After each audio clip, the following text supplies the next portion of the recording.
Bom, e hoje Lula também comentou o processo de repatriação. Segundo o presidente, a retirada dos brasileiros da área do conflito dependia, abre aspas, da boa vontade de Israel. Vamos acompanhar.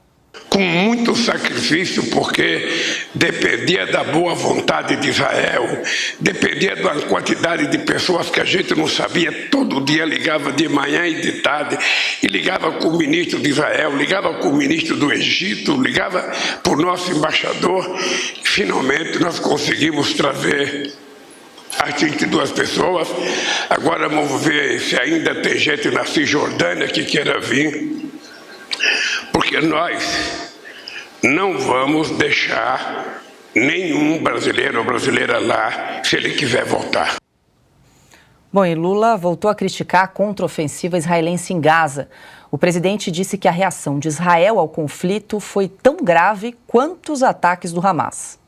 Nessa guerra, sabe, depois do ato provocado, e eu digo ato de terrorismo do Hamas, que provocou um ato, as consequências da solução do Estado de Israel é tão grave quanto foi a do Hamas, porque eles estão matando inocentes, sabe, sem nenhum critério. Sem nenhum critério. Sabe, joga bomba onde tem criança, onde tem hospital, a pretexto de que um terrorista está lá, não tem explicação. Primeiro vamos salvar as crianças, as mulheres, aí depois faz a briga com quem quiser fazer.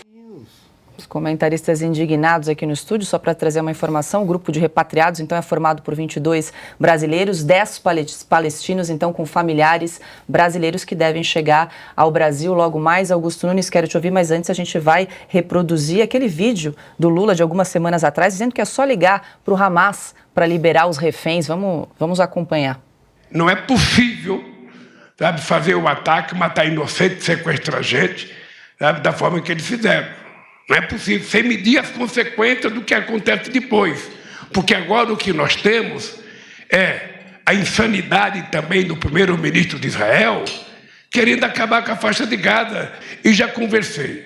Se eu tiver informação, olha, ô Lula, tem o presidente de tal país que é amigo do Hamas. É para esse que eu vou ligar. Ô cara, fala pro Hamas libertar o refém, porra. Fala pro cara libertar os reféns, para que ficar com o inocente lá detido? Liberta, tem gente que precisa de remédio para tomar, tem gente que tem água, liberta os reféns. E também falar para o governo de Israel, liberta os presos, liberta os sequestrados. Que coisa que é essa? E aí, Augusto? O Silvio estava comentando aqui. Né? É uma cabeça baldia mesmo, né? Você vai jogando coisa ali, e ele que sempre opta pelo lado cafajeste da história, pelo lado errado, é claro que ele está louquinho, né? Se segurando para não dizer eu apoio a Palestina, pois toda a turma dele está aí, tentando ir às ruas dizendo que Israel é genocida, né? Que o Hamas tem razão, é a resistência palestina. O Lula não presta.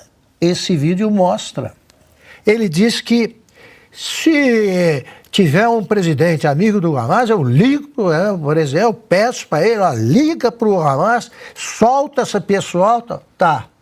Então ele está dizendo que Israel é que segurou. Então, por consequência, ele está atribuindo a libertação dos brasileiros, porque quem provocou aquilo é o Hamas. Foi o Hamas que transforma civis em escudos humanos.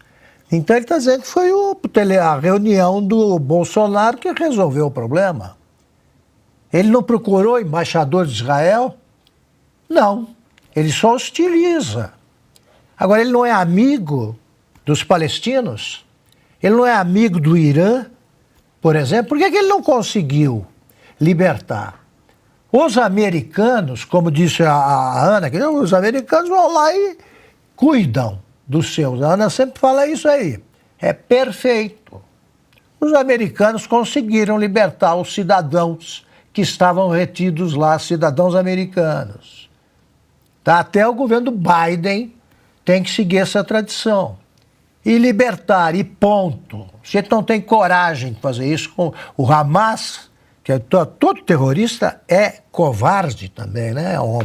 É uma contradição aparente só. É covarde, é traiçoeiro, né? Ele não tem coragem de declarar guerra a Israel e encara num campo de batalha. Não, ele vai e mata. Agora, ouvir dizer, o presidente de um país dizer que Israel é que mata crianças, Israel é que mata civis, é preciso muito cinismo.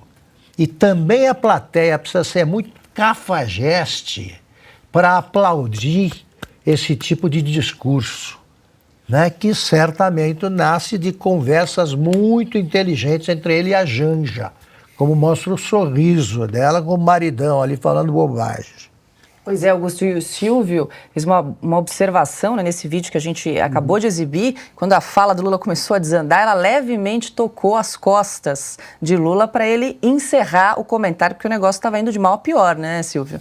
Quando você tem um presidente que é mais sensata que ele é a Janja, a situação é perigosa.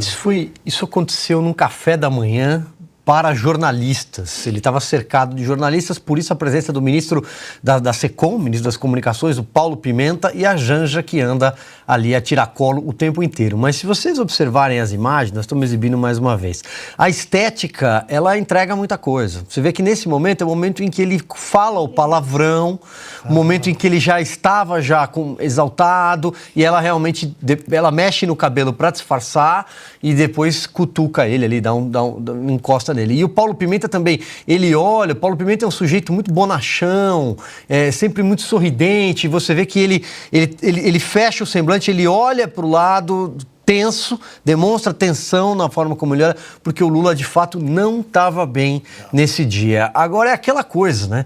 Liga lá para o seu Hamas e manda soltar, que é mais ou menos o que ele disse. E agora hoje ele fala em um enorme sacrifício porque Israel não liberou. Não. Quem impediu o retorno, e aqui um parênteses necessário, a gente espera que esses brasileiros que estão retornando cheguem em segurança, e ainda bem que regressaram ao Brasil, e não importaria quem trouxe ou deixou de trazer, o importante era tirar essas pessoas de uma área de conflito, de uma área de guerra, evidentemente, mas o ponto é que quem impedia a saída deles era o Hamas, porque é uma região que está absolutamente conflagrada, e a única possibilidade era um corredor por Rafah, a região do Egito. É só por isso.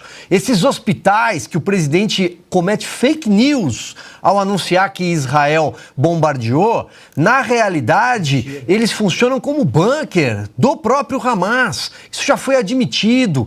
As emissoras internacionais sérias, independentes, já mostraram os túneis. A região da faixa de Gaza ela é absolutamente labiríntica, ela é muito estreita, são pouco mais de 40 quilômetros por 12 de largura e hiperpopulosa.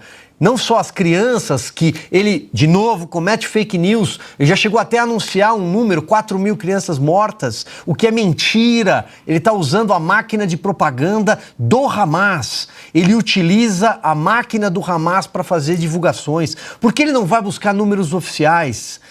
E ele mais uma vez, não consegue falar grupo terrorista Hamas, ele fala ato terrorista. A esquerda não consegue chamar o Hamas de terroristas. Por que eles não conseguem?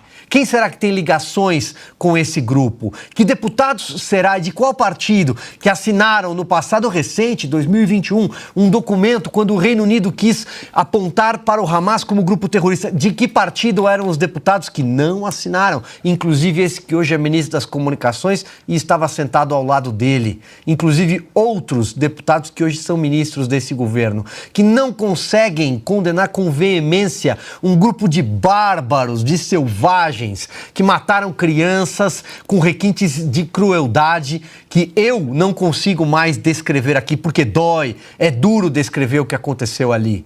É preciso parar com esse tipo, como se houvesse qualquer possibilidade de equidade entre Israel e Hamas. E aqui nós não estamos tratando da causa palestina legítima, mas o Hamas faz mal à defesa da causa palestina.